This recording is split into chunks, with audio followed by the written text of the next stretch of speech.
Lecture number 11 Urdu grammar برائے جماعت چہارم۔ بچوں آج آپ پیراگراف لکھیں گے۔ پیراگراف کا عنوان ہے علامہ محمد اقبال۔ ہیں لوگ وہی جہاں میں اچھے، آتے ہیں جو کام دوسروں کے۔ علامہ اقبال ہمارے قومی شاعر ہیں۔ آپ 9 نومبر 1877 کو سیالکوٹ میں پیدا ہوئے۔ آپ کے والد کا نام شیخ نور محمد تھا، جو بہت مذہبی اور سچے کشمیری مسلمان تھے۔ آپ کی والدہ بہت دیندار تھیں۔ آپ نے ابتدائی تعلیم سیالکوٹ سے حاصل کی۔ مرے کالج سیالکوٹ سے ایف اے کیا۔ پاس کرنے کے بعد آپ لاہور آ گئے۔ وہاں سے آپ نے بی اے اور ایم اے کیا۔ آپ اعلیٰ تعلیم کے لیے انگلستان چلے گئے اور وہاں سے بیرسٹری کا امتحان پاس کیا۔ آپ کو بچپن ہی سے شاعری کا شوق تھا۔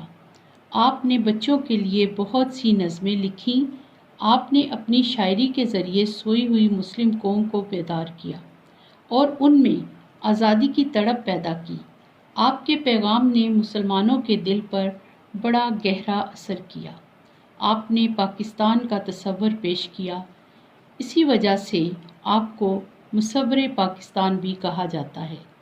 آپ کی شاعری کی کتب بانگ درا، ضرب الکلیم، پیام مشرق اور جاوید نامہ بہت مشہور ہیں۔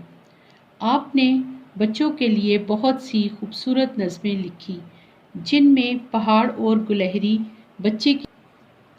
بچے کی دعا اور پرندے کی فریاد بہت مقبول ہیں۔ آپ کو قوم کے جوانوں اور بچوں سے بہت محبت تھی۔ آپ نے انہیں محنت اور لگن سے کام کرنے کا درس دیا۔ آپ قیام پاکستان سے 9 سال پہلے 21 اپریل 1938 کو لاہور میں وفات پا گئے۔ آپ کا مزار بادشاہی مسجد کے پہلو میں واقع ہے، جہاں آپ کے عقیدت مندوں کا ہجوم ہر وقت فاتحہ خوانی کرتا رہتا ہے۔ الغرض یہ کہ آپ کی شاعری میں ہمارے لیے محنت، خلوص، محبت اور حصول علم کے پیغام ملتے ہیں۔ لب پہ آتی ہے دعا بن کے تمنا میری، لب پہ آتی ہے دعا بن کے تمنا میری، زندگی شمع کی صورت ہو خدایا میری۔